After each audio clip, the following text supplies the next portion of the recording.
você crê que o Senhor tem uma palavra para o teu coração nesse momento, vamos abrir a Bíblia em 1 Samuel 17:28, que diz assim: Eliabe, seu irmão mais velho, ouviu-o quando falava aqueles homens, pelo que acendeu a sua ira contra Davi e disse: Por que descestes aqui? E a quem deixastes aquelas poucas ovelhas no deserto? Eu conheço a tua presunção e a maldade do teu coração, pois descestes para ver a peleja. E Eliabe, ele acusa Davi. Olha o que ele diz: eu conheço a tua presunção e a maldade do teu coração. Queridos, quem é que conhece o coração de alguém?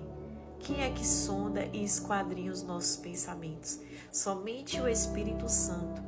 Então, muito cuidado com os Eliabes que têm falado ao teu coração, com os Eliabes que têm levantado calúnias ao teu respeito, que têm levantado hipóteses sobre o teu caráter, porque muitas pessoas podem dizer coisas que nem sabem. Davi era um homem segundo o coração de Deus, e o seu irmão mais velho, tomado por algum sentimento ruim, por alguma possessão maligna, se levanta contra a vida do seu irmão, fazendo uma acusação mentirosa. E aí a gente começa a observar que lindo seria se Eliabe, se ele tivesse lutado juntamente com Davi. E quantas vezes a gente vê por aí pessoas que não suportam a unção que Deus derrama sobre a vida de outras pessoas, pessoas próximas, pessoas do meio, que começam a ser dominadas pela inveja, pelo ciúme, pela maldade, começam a ser usadas por Satanás. E aí começam a perseguir, começam a inventar histórias sobre alguém. Por quê? Porque não suportou. E por que não andou junto? Por que não ajudou? Por que não esteve ali lado a lado? Os dois eram irmãos. Ele poderia fazer parte do exército de Davi. Ele poderia, quando Davi reinasse, estar ali com ele ajudando.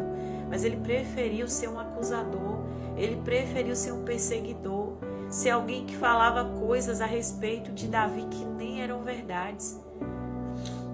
Davi foi um adorador, um homem genuinamente verdadeiro diante de Deus. Alguém que levantou uma adoração como incenso suave ao Senhor. Davi, ele amava a presença de Deus. Ele tinha um coração de um verdadeiro homem que se entregou em espírito e em verdade. O que falta muitas vezes, Davi, ele tinha um caráter renovado, um caráter transformado pelo Senhor, porque ele buscava, Davi, ele meditava na palavra do Senhor todos os dias. De dia e de noite ele estava ali buscando a presença do Senhor. Então aquilo que Eliabe fala sobre Davi não é verdade. Mas eu acho lindo porque Davi se desviava. Davi, em vez de discutir, de brigar, de se entristecer, de se ofender, Davi era um homem maduro, apesar da pouca idade. Ele tinha uma maturidade espiritual muito bonita, muito admirável. Porque Davi andou verdadeiramente com Deus. E ele andou à luz da palavra do Senhor. Então não era qualquer palavra que derrubava Davi, porque a sua identidade estava firmada no Senhor. E é isso que nós precisamos para esse tempo, não nos ofender. Talvez você está passando pelo tempo da humilhação. E eu te digo, se você entregou a tua vida para Deus, se você verdadeiramente é uma pessoa temente ao Senhor, se o teu coração decidiu obedecer a Deus, então saiba que se você está passando pelo deserto da humilhação, pelo deserto da calúnia, da afronta, abaixe a cabeça e aceite a humilhação. Não queira pular etapas, não queira transpassar os processos, queira viver verdadeiramente, intensamente aquilo que o Senhor projetou. E se é momento de dor, se é momento de vergonha, então abaixe a cabeça e aceite. Porque creia que o Senhor, ele tem uma resposta para esse tempo. Grandes coisas o Senhor irá fazer. Mas se você é aquela pessoa que está do outro lado da moeda, a pessoa que persegue, que não suporta ver aquilo que Deus está fazendo na vida de alguém, se você tem tomado algum ranço de alguém, saiba que isso não é normal.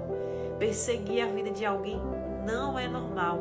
Tomar ranço de alguém não é normal. Porque quem odeia a humanidade é Satanás. O perseguidor, o acusador é o diabo e seus demônios. Cristo veio para nos dar vida e vida com abundância. Então, se você está perseguindo alguém, arrependa-se hoje. Peça perdão ao Senhor e mude de vida, porque eu creio que Deus pode sim mudar a tua história. Pense nas oportunidades que você vai perder por ficar perseguindo alguém, querido. Quando Deus chama alguém, quando Deus escolhe, quando Deus levanta alguém, ninguém pode destruir. Ainda que um exército se levante, ainda que o inferno se levante, quando Deus está ali na vida de um homem e de uma mulher que decidiram se entregar genuinamente a Deus, ninguém vai destruir os planos de Deus. Então, tenha no seu coração hoje a mentalidade de ser alguém que celebra, alguém que se alegra com as vitórias alheias. E quando nós nos alegramos com a vitória dos outros, quando nós desejamos o bem para os outros, quando nós ficamos felizes, eu acredito que o Senhor ele derrama uma medida sobrenatural sobre a nossa vida. Eu acredito que o coração que se alegra com a vitória dos outros é um coração que está pronto para receber as bênçãos do alto, as bênçãos de Deus.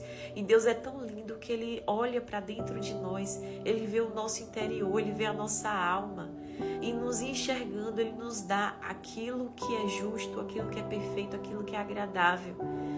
Então, se há podridão dentro de você, permita que o Espírito Santo te conduza ao caminho do arrependimento, para que você venha viver a totalidade da promessa, para que você venha viver coisas extraordinárias.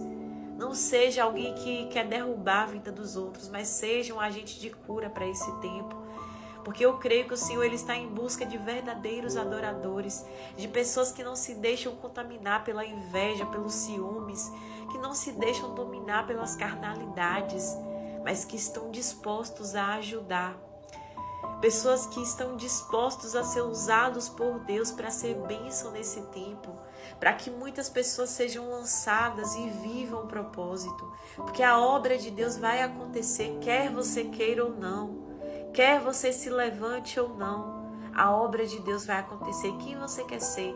Aquela pessoa que está ali do lado certo, cumprindo os planos de Deus? Ou você quer ser o perseguidor que logo, logo vai cair? Porque Deus, Ele resiste aos orgulhosos, mas Ele dá graça aos humildes. E se levantar contra a vida de alguém, querer diminuir alguém, querer que aquilo que Deus projetou para a vida de alguém não dê certo, se achar melhor, achar que você vai fazer melhor do que aquela pessoa não é digna, isso é orgulho, isso é presunção. E nada disso vai ficar de pé, porque Deus resiste aos orgulhosos. Você quer que Deus resista a você? Ou você quer que a mão de Deus esteja continuamente sobre a tua vida? Isso é uma decisão. E você precisa se decidir. A nossa vida, ela vai indo de acordo com as nossas decisões. Se a gente decidiu viver no centro da vontade de Deus, se a gente decidiu viver com o Senhor, tudo aquilo que tem que acontecer vai acontecer de acordo com a vontade de Deus. Mas se a gente decidiu viver de acordo com a nossa carnalidade, com as nossas emoções, a gente vai perder grandes oportunidades. E tudo aquilo que você está semeando, você vai colher. Então toda maldade que você plantar, você também colherá. Então você vai perder a chance, a oportunidade de viver coisas extraordinárias com Deus. Pare para pensar, por causa de uma inveja, por causa de um ciúme. Desperta, acorda, deixa Deus te usar, deixa o Espírito Santo te constranger e que Deus te abençoe.